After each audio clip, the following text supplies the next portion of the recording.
বড় করগুলোর জন্য নয়, বড় কর থাকলেও সে খায়, ওটাই কথা। মানুষ মানুষ ভিড় মারেন, কিছু মারেন না।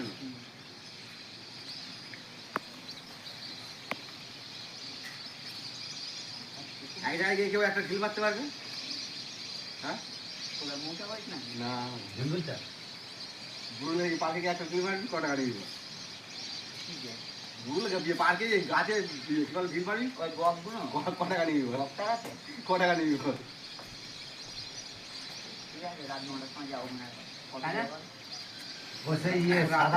দিনের বেলা তুই মারবে, ক টাকা নিবি বল? একটা ঢিল মারবি, ক টাকা নিবি? ক টাকা নিবি? 500 টাকা ফাইন আছে। পাখি মারলে আলাদা। 1000 টাকা দেবে তুমি। তো আমি বলে দিলাম বলে তাই, তুই যদি বলি যে 50 টাকা দিয়ে ঢিল মারবি, সমস্যা রাজি হতে। না, বুড়ুল পার্কে গিয়ে মারতে বলে আমি নদীর দিকে ঢিলি মারবো। কি গাছের কথা? না, গাছের কথা তো হয়নি। না, আমি গাছের কথা বলিনি এমনি। তো কোন গাছে মারবো তুমি বলেছো?